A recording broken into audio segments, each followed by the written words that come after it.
भगवते वासुदेवाय। ओम नमो भगवते वासुदेवाय। ओम नमो भगवते वासुदेवाय।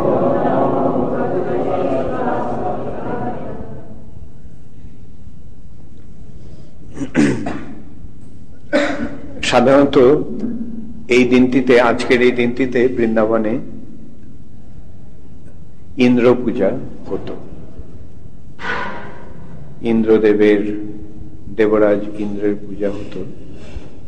কেননা ব্রজবাসীরা যেহেতু বৈশ্য এবং ইন্দ্র যেহেতু জলের, বৃষ্টির দেবতা, তাই ইন্দ্রের কৃপা তাদের কাছে অত্যন্ত গুরুত্বপূর্ণ ছিল।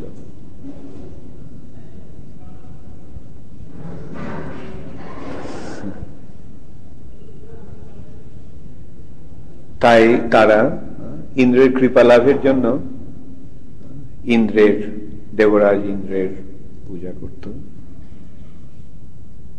পূজার আয়োজন হচ্ছে একদিন সকালবেলা, সব গোপেরা, ব্রজবাসীরা নানা রকম সমস্ত সামগ্রী জড়ো করছে, সকলেই খুব ব্যস্ত। কৃষ্ণের বয়স তখন 7 বছর, ছোট্ট শিশু কৃষ্ণ, বাল নয়, পৌগণ্ড অবস্থা তখন কৃষ্ণ সেই সমস্ত ব্যস্ততা দেখে নন্দ মহারাজকে জিজ্ঞাসা করলেন, বাবা এই সমস্ত আয়োজন কেন হচ্ছে? নন্দ মহারাজ এত ব্যস্ত ছিলেন আর ভাবলেন যে এই শিশুটির প্রশ্নের উত্তর দেওয়ার এখন সময় নেই। নন্দ মহারাজ কিছু বললেন না, তিনি তার কাজ করে যেতে লাগলেন। তখন কৃষ্ণ আবার জিজ্ঞাসা করল, বাবা বলো না, তোমরা কি করছো? এই আয়োজন কিসের আয়োজন? এবং কৃষ্ণ যুক্তি দিলেন, তুমি যদি আমাকে না বলো আমি তাহলে অজ্ঞান থাকব এবং আমার কোনো জ্ঞান লাভ হবে না, আমি মূর্খ।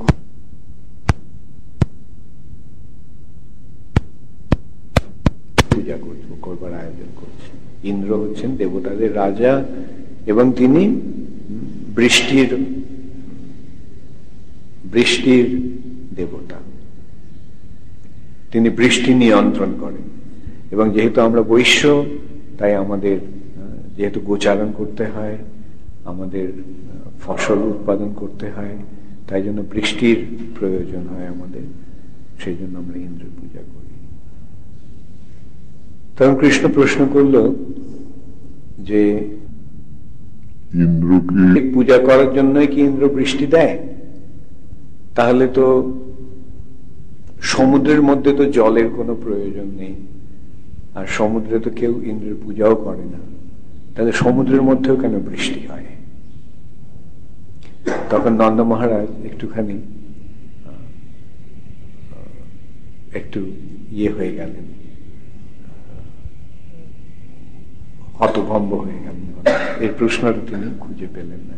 ঠিকই তো, সমুদ্র, ইন্দ্রের পূজা আমরা করি ইন্দ্র যাতে বৃষ্টি দেয়, কিন্তু সমুদ্রে তো বৃষ্টির জলের প্রয়োজন হয় না, আর সমুদ্র থেকে ইন্দ্রের পূজাও করে না, তাহলে সমুদ্রে কেন বৃষ্টি হয়? তারপরে কৃষ্ণ জিজ্ঞাসা করল যে এই পূজাটা কি শাস্ত্রীয় বিধি না লৌকিক বিধি? অর্থাৎ শাস্ত্রে কি এই পূজার উল্লেখ করা হয়েছে, না এটা একটা দীর্ঘকাল ধরে আচরিত একটা প্রথা? নন্দ মহারাজ একটু ভাবলেন, ভেবে দেখলেন যে সত্যি শাস্ত্রে তো কোথাও ইন্দ্রের পূজা করার কথা বলা হয়নি। তখন তিনি বললেন, না এটা লৌকিক বিধি, আমাদের পূর্বপুরুষরা দীর্ঘকাল ধরে করে আসছেন, তাই এই পূজা আমরা করছি। তখন কৃষ্ণ বললেন, দেখো আমরা গোপ, গোচারণ করি, গো পালন করি আমরা, আর আমরা প্রকৃতপক্ষে আমরা গোবর্ধনের কাছে ঋণী। কেন, গোবর্ধনের যে কচি সুন্দর ঘাস, সেই ঘাসগুলি খেয়ে আমাদের গাভীগুলি তৃপ্ত হয়। গোবর্ধনের ঝর্ণার জল থেকে আমাদের গাভীগুলি সেই জল পান করে। গোবর্ধনের খনি থেকে সমস্ত রং এবং ধাতু আমরা পাই। গোবর্ধনের সমস্ত যে গুহা, সেই গুহায় আমরা খেলা করি। তো গোবর্ধনই হচ্ছে আমাদের প্রকৃত উপকারক, ইন্দ্র নয়। চলো তাহলে আমরা ইন্দ্রের পূজা না করে গোবর্ধনের পূজা করি। আর গোবর্ধন মানে কি, যেখানে গো বা গাভী যার কৃপায় বৃদ্ধি পায়, তাই হচ্ছে গোবর্ধন। গাভীগুলি গোবর্ধনের কৃপাতেই বৃদ্ধি পাচ্ছে আমাদের। তাই চলো আমরা গোবর্ধন পূজা করি। যদিও কৃষ্ণ তখন একটি ছোট শিশু, কিন্তু তবুও বৃন্দাবনের সকলে কৃষ্ণের প্রতি অত্যন্ত অনুরক্ত ছিলেন। তারা ভেবে দেখলেন, হ্যাঁ ঠিকই তো, কৃষ্ণ যে কথাগুলি, নন্দ মহারাজ ভাবলেন যে কৃষ্ণ যে কথাগুলি বলছে সেটা ঠিকই। আর কৃষ্ণের যে নির্দেশ, সেটা তারা স্নেহবশতই আর যে কারণেই হোক সকলেই নন্দ মহারাজ মেনে নিলেন। এবং নন্দ মহারাজ যেহেতু গোপদের রাজা, তাই নন্দ মহারাজ বলার সঙ্গে সঙ্গে সকলেই বললেন, হ্যাঁ কৃষ্ণ বলেছে, চলো আমরা গোবর্ধন পূজা করি। কৃষ্ণ যখন বলেছে গোবর্ধন পূজা করতে, চলো আমরা গোবর্ধনের পূজা করি। তখন সকলে মহা ধুমধামে করে সেই সমস্ত খাবারগুলি নিয়ে গোবর্ধনের কাছে গেলেন। সেগুলি গোবর্ধনকে তারা নিবেদন করবে। সেটি হচ্ছে আজকে এই গোবর্ধন পূজা। আর গোবর্ধন কি করলেন, এই যে বিরাট তারা সমস্ত যা খাবার টাবার যা ইন্দ্র পূজার জন্য জোগাড় করেছিলেন, নানা রকম সমস্ত আয়োজন করেছিলেন। তারা রুটি করেছিল, পুরি করেছিল, কচুরি করেছিল, ঘি দিয়ে অন্ন দিয়ে পোলাও করেছিল, তারপরে নানা রকমের ভাজা, নানা রকমের সবজি, নানা রকমের মিষ্টি, সেগুলি সব নিয়ে তারা স্তূপাকারে একটা বিরাট একটা অন্নের কূট বা অন্নের পাহাড় তৈরি করলেন। সেই পাহাড়টি তারা গোবর্ধনকে তখন নিবেদন করলেন। আর তখন দেখা গেল যে গোবর্ধন সে বিরাট, যার চূড়া আকাশ স্পর্শ করছে, সেই গোবর্ধন তার আকার পরিগ্রহ করে সে তার বিরাট হাত দিয়ে সে তুলে নিয়ে সে সেগুলো খেতে লাগলো। আর দেখা গেল গোবর্ধন ঠিক কৃষ্ণেরই মতো, গোবর্ধনকে দেখতে ঠিক কৃষ্ণের মতো। অর্থাৎ একটা কৃষ্ণ, 7 বছরের একটি শিশু, সে দাঁড়িয়ে দেখছে, আর আরেকটি বিরাট কায় আরেকটি কৃষ্ণ সে বসে আছে, যার মাথা গগন স্পর্শ করছে, বসে আছে, আর সে তার হাত দিয়ে বিরাট গ্রাস নিয়ে তার মুখে পুড়ছে। একটা অদ্ভুত জিনিস দেখা গেল যে সে যদিও বিরাট একটা অংশ সেই অন্নকূট থেকে তুলে নিচ্ছিল, কিন্তু সেটা তুলে নেওয়ার সঙ্গে সঙ্গে সেই জায়গাটা পূর্ণ হয়ে যাচ্ছিল।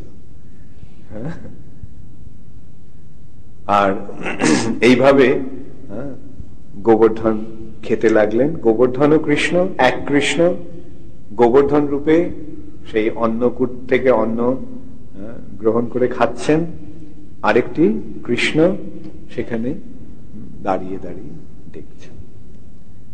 ব্রজবাসীরা অবাক হয়ে সেটা দেখল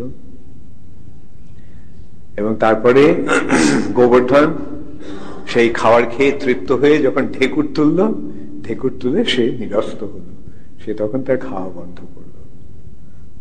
তখন ব্রজবাসীরা সেই যে অন্নকূট, সেই অন্নকূট প্রথম ব্রাহ্মণ বৈষ্ণবদের দান খাওয়ালেন, তারপরে তারা বৃদ্ধদের এবং শিশুদের খাওয়ালেন, তারপরে তারা নিজেরা সকলে খেয়ে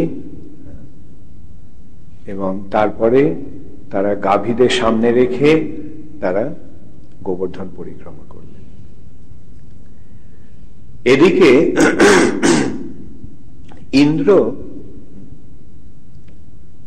দেখতে পেল যে তার পূজার আয়োজনগুলি সব এই ব্রজবাসীরা নিয়ে গেছে গোবর্ধনের কাছে, আর গোবর্ধনের কাছে গিয়ে তারা গোবর্ধনকে সেই প্রসাদ নিবেদন করে, সেই তার যে ভোগ সেই ভোগটা নিবেদন করেছে। তা দেখে ইন্দ্রের খুব ক্রোধ হলো যে একটা শিশুর কথা শুনে, একটা শিশুর কথায় এই ব্রজবাসীরা এইভাবে আমাকে অবহেলা করলো, ঠিক আছে আমি ওদের উপযুক্ত শাস্তি দেব।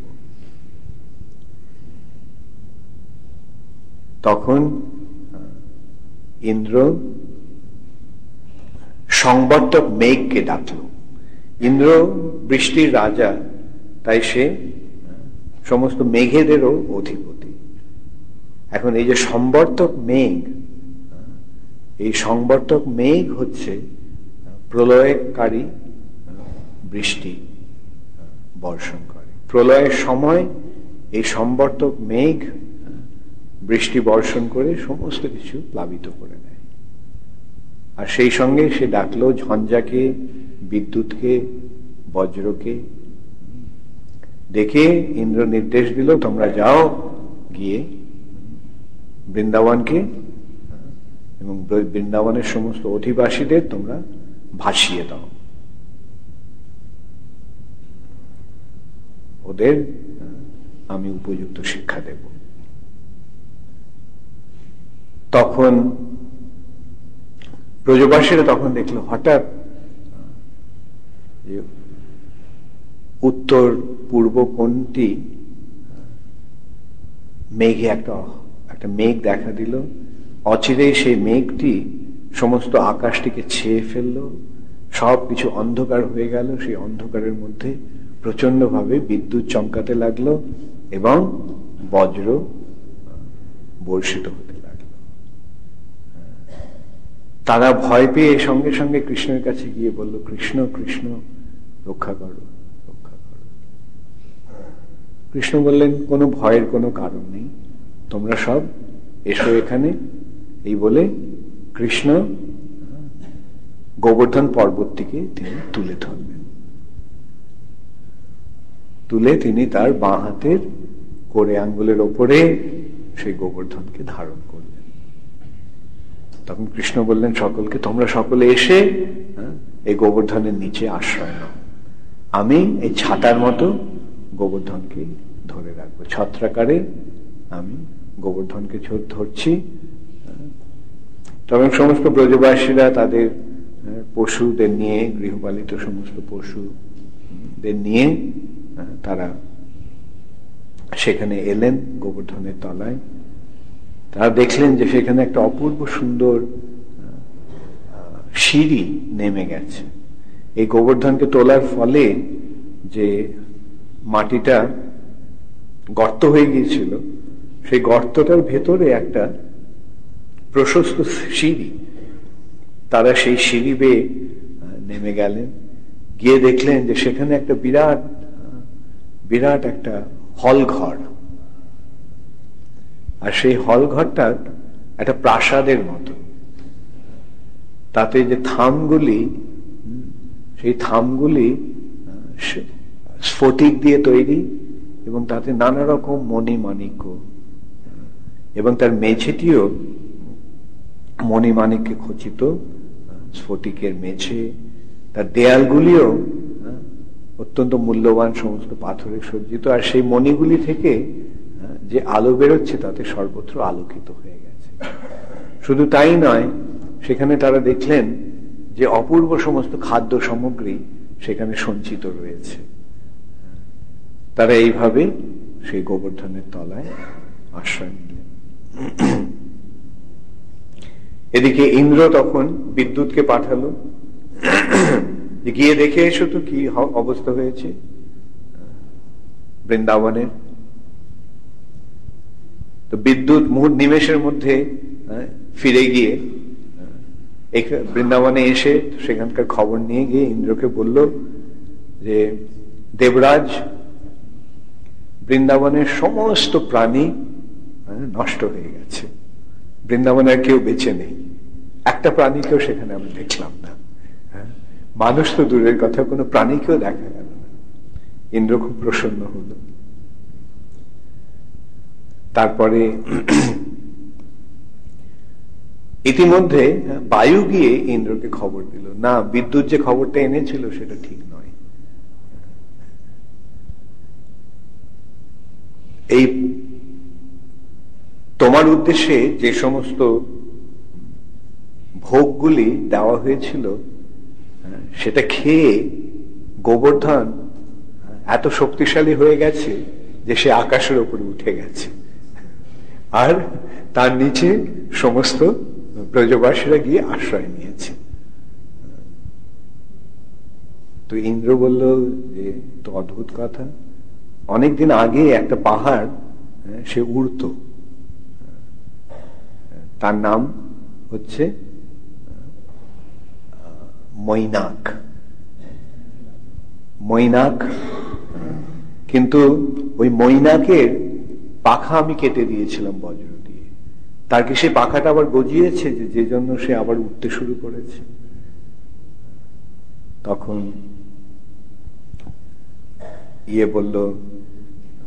ইন্দ্র বলল ঠিক আছে, তাহলে সেই পাহাড়ের উপরে বাড়ি বজ্রকে বলল নিরন্তর তুমি বজ্র বর্ষণ করতে থাকো সেই পাহাড়ের উপরে, পাহাড়টাকে ভেঙে চুরমার করে দাও।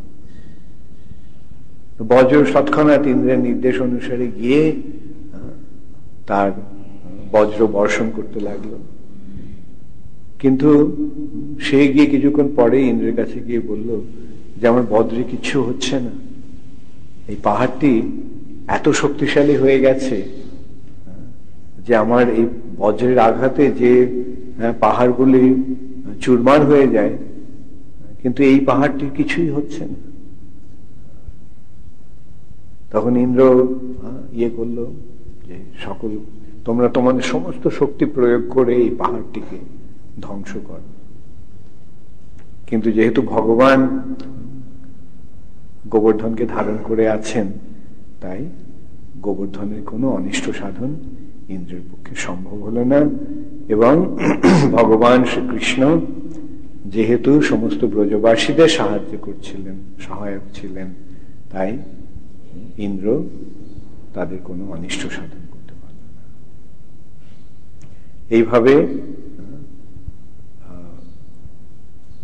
এইভাবে বহু 7 দিন কৃষ্ণ গোবর্ধন ধারণ করেছিলেন। 7 দিন বাড়ি বর্ষণ করার পরেও এই প্রচন্ড ভাবে সংবর্তক মেঘের বর্ষণ, বজ্রের বর্ষণ, ঝঞ্ঝা বায়ু ব্রজবাসীদের কোনো কিছু করতে পারল না দেখে তখন ইন্দ্রের মনে সন্দেহ হল যে এই শিশুটি তাহলে কে, এই কৃষ্ণ তাহলে কে। তখন ইন্দ্র বৃহস্পতির কৃপায় জানতে পারলেন এই কৃষ্ণ হচ্ছেন পরমেশ্বর ভগবান, তার আরাধ্য নারায়ণ। তখন ইন্দ্রের খুব ভয় হলো যে তার প্রভুকে সে তার প্রভুকে সে এইভাবে অপমান করেছে, অবমাননা করেছে। তখন ইন্দ্র বৃহস্পতিকে জিজ্ঞাসা করলো, আমি তাহলে কিভাবে তার এই ক্রোধের উপশম করব?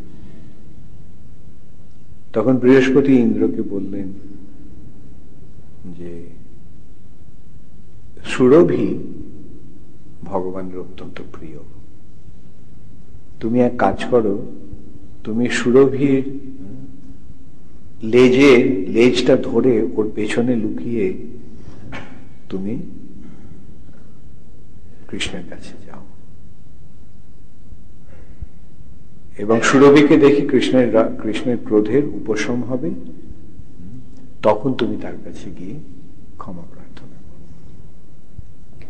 তো ইন্দ্র তাই করলো, সুরভির লেজটি ধরে সুরভির পেছনে পেছনে গিয়ে ইন্দ্র কৃষ্ণের কাছে গেলেন। সুরভিকে দেখে কৃষ্ণের কৃষ্ণ অত্যন্ত প্রসন্ন হলেন, এবং সুরভি তখন তার দুধ দিয়ে কৃষ্ণকে অভিষেক করলেন। এবং তারপর ইন্দ্র যখন দেখলেন যে কৃষ্ণের ক্রোধের কিছুটা উপশম হয়েছে, তখন ইন্দ্র এসে কৃষ্ণের কাছে ক্ষমা ভিক্ষা করলেন। তো এইটি হচ্ছে গোবর্ধন লীলা। কৃষ্ণ 7 বছর বয়সে কৃষ্ণ 7 দিন ধরে এই গিরি গোবর্ধন ধারণ করেছিলেন, আর ব্রজবাসীরা 7 দিন মহানন্দে সেই গিরি গোবর্ধনের আশ্রয়ে ছিলেন। এইভাবে ভগবান তার ভক্তকে কিভাবে রক্ষা করেন তার একটি অপূর্ব সুন্দর দৃষ্টান্ত আমরা এই গোবর্ধন লীলার মাধ্যমে পাচ্ছি। হরে কৃষ্ণ। আজকে সেই গোবর্ধন পূজা, সুতরাং আমরাও এই গোবর্ধন পূজার আয়োজন করব। অন্নকূট, এই অন্নকূট আমরা কৃষ্ণকে নিবেদন করব, গোবর্ধনকে নিবেদন করব কৃষ্ণের নির্দেশে, এবং তারপরে আমরা এই গোবর্ধন পরিক্রমা করব। गिरिराज गोवर्धन की, श्री श्री राधा मदन मोहन की, गौर प्रेमानंदे हरे। श्री श्री गोवर्धन पूजा की। ও আচ্ছা, গোবর্ধন পূজার আগে আমরা গো পূজা করব, গাভীর পূজা হবে, গো পূজা হবে। এখানে গরু নিয়ে আসা হচ্ছে, গরু এবং বাছুর এনে গো পূজা হবে, এবং তারপরে গোবর্ধন পূজা হবে। তাহলে আমরা দেখতে পাচ্ছি যে গাভী শ্রীকৃষ্ণের কত প্রিয়। কৃষ্ণ কোথায় থাকেন? কৃষ্ণ থাকেন গোকুলে বা গোলোকে। গোলোক মানে গো মানে গাভী, গাভীর লোক, যেটা গাভীদের রাজ্য। বৃন্দাবন হচ্ছে গাভীদের রাজ্য, গোলোক। সেখানে তিনি গোপাল, গাভীদের পালন করেন। আর সেখানে এই গোবর্ধন পর্বত, যেখানে গাভীরা বর্ধিত হয়, যার কৃপায় গাভীকুল বা গোকুল বর্ধিত হয়। সেখানে এক গোপবালক রূপে গোপাল কৃষ্ণ তার লীলা বিলাস করছেন।